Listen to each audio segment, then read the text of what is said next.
So I have 4 kids now, and 4 children, and they're all teenagers now, all teenagers, aged between 15 and 20. It's a great age group, and I heard that, you know what, this generation of teenagers are going to be the first in living memory to be poorer than their parents. And I don't know about you, I find that hugely comforting.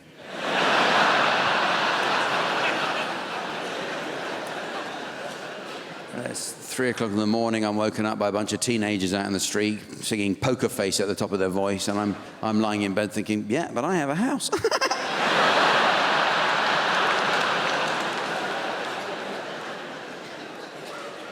My kids are aged between like 15. I have 2 boys who are twins, age 15, and my daughters are like 18 and 20. So I've had a lot of experience over the last few years dealing with this age group. And my experience tells me that adolescence basically is actually a form of mental illness. That's all it is. The only way of explaining it. It's a form of mental illness. There's no telling exactly when it's going to strike.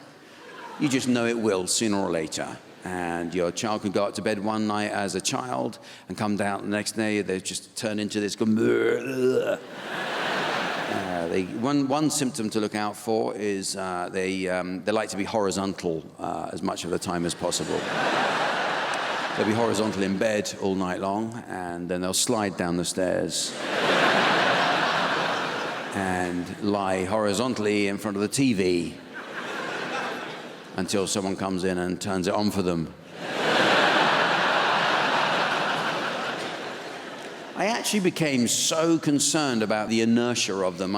So I bought a Nintendo Wii. I thought, well, at least you're going to watch TV all day. You might as well be getting active, doing something, And it worked for about 10 minutes. They come back in the room. They're just lying flat on their backs playing tennis like this.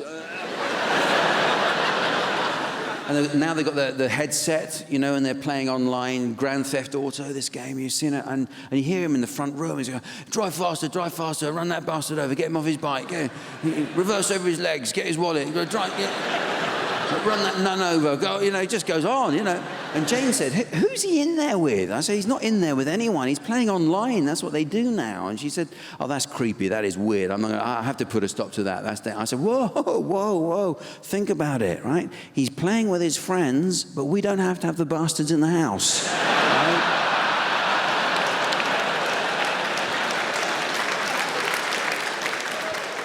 This is a win-win situation.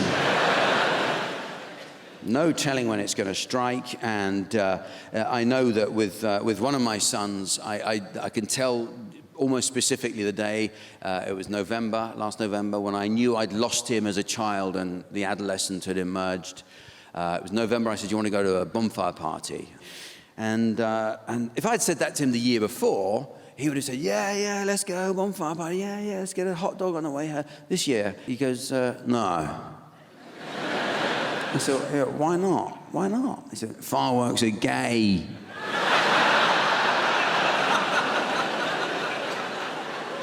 What are you talking about? Well, I was really shocked by that. And I wasn't going to let him get away with that either. I had to sort of say something about that, pick him up on that. But, I said, come on, don't use that word in that way. You know what? Gay is an incredibly important word, because gay people put up with prejudice and bigotry and ignorance and stereotyping all through their lives. It doesn't make it any easier. Someone like you, who should know better, commandeers the word and turns it into an insult. So please, don't let me hear you use that word like that here again. How do you think your godfather, Clarence, would feel if he heard you talking like that? Huh? He said, why? Is Clarence gay? I said, what, with a name like that? Come off it.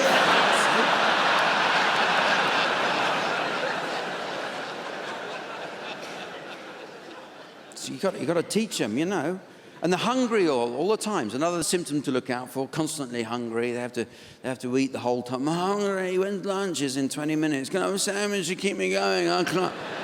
Your average adolescent requires, 18, 19 bowls of Cocoa Pops a day just to keep them going. Just to keep them going between meals. And that's a little routine you see every morning. Come downstairs, fill the bowl with Cocoa Pops right up to the brim every single morning, right to the brim. Then in goes the milk.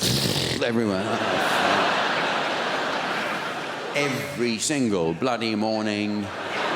I'm just waiting for that adolescent eureka moment to occur, and it works it out. And they eat differently as well. They don't eat the same, because they have to eat the whole time. I mean, they're just growing and growing and growing. I mean, I have to buy them new shoes every 3 weeks or something. I've got my son, he's 50, older than me. He's taller than me now. Not actually older, that would be weird.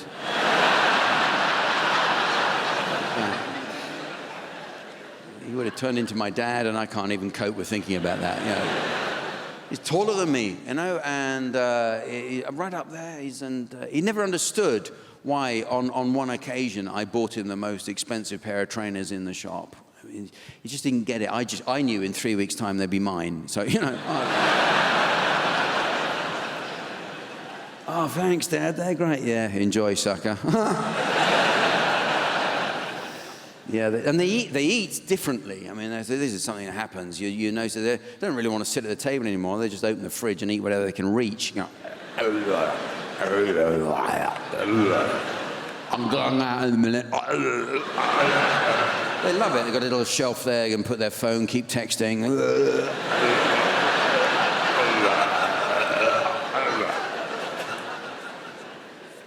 I'm pretty sure they think when they close the fridge door, someone at the back opens another door and just restocks it for them.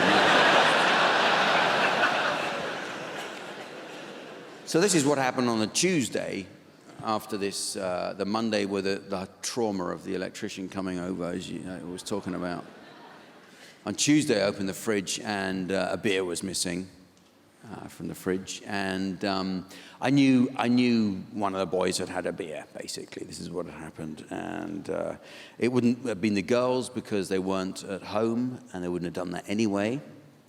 And maybe I shouldn't have been surprised that at age 15, obviously you are going to try things, aren't you? You're going to try some beer. What surprised me is that they thought I wouldn't notice. Now, how little they understand of what it is to be an adult. You don't do that to an adult. Those beers, they're my friends. That's not theft, that's kidnap. I say goodbye to those beers when I leave the house in the morning. I say, see you later on, see ya. See you, Jack, we'll be here for you when you get back, eh? Remember, if things get tough, remember our motto. Yeah, do that. I got to sort it out because, otherwise the next thing you know, they'll be taking a swig out of the old vodka bottle and that, filling it up from the tap, putting it back in. I can't have them doing that because that's what I do. Now, I'm going to get my own bat. I'll go up to their room, take some of their meth.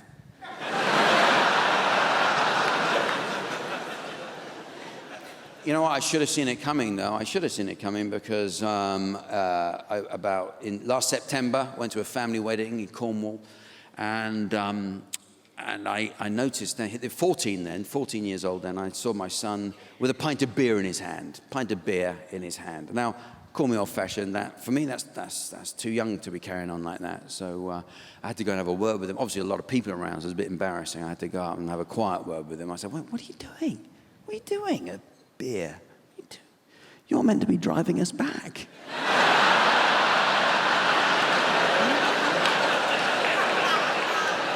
3 max, okay? I'm watching you.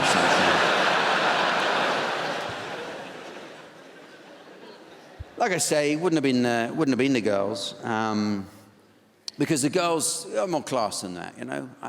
I found my experience with the girls is that they've never asked me for money. The girls never once asked me for money, not directly anyway. They have more style than that, much more style. Oh God, yeah. They'll say something like, "I'm off out now, Dad. I'll be back about 2 a.m. See ya. Okay, have a nice time. Bye." But, oh, hang on a second. How are you getting back? Oh.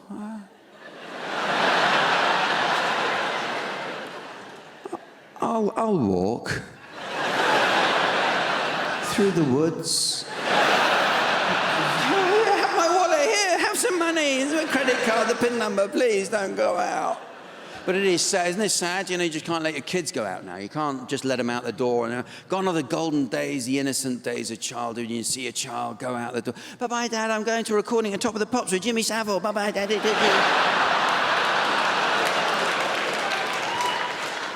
Goodbye, my dear. Have a lovely time. I should be at home watching It's a Knockout. Aren't we lucky to live in the 70s? She wouldn't have done that. Girls wouldn't do that, you know. Girls, I tell you what, girls borrow. That's what they do. Girls borrow. That's their big thing. They like to borrow. Can I borrow this? Can I borrow that? Borrow off each other, borrow off you, borrow off everyone. And no concept of ever giving it back, ever. No, I remember with one of my girls, she went off to her first festival a couple of years ago, yeah? Went to Reading Festival she went to. And she said, Dad, I'm going to the festival. Can I borrow the family tent, please? I said, yeah, absolutely. You're going to a festival. You need a tent. Off you go. Yeah, she takes the tent. I said, take the backpack as well, and you're sorted, aren't you? All sorted. Off she goes. I pick her up from the station 4 days later. It's all covered in mud, you know. She had a good time. There's no tent.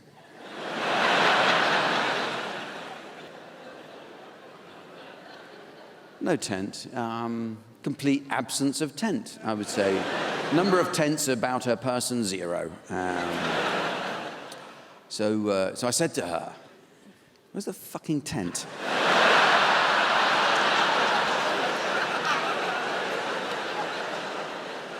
Obviously, I didn't say exactly that, you know.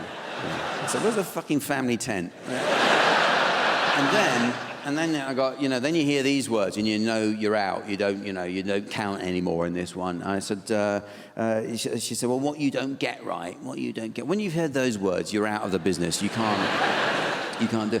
What you don't get right is on the last day, everyone was running around setting fire to the tents. Of course they were. How silly of me not to think of that. So you've enjoyed the festival, and why not round things off with arson?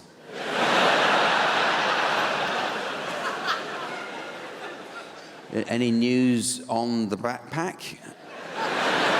No, I left it there. There's no point bringing it back. There's nothing to put in it.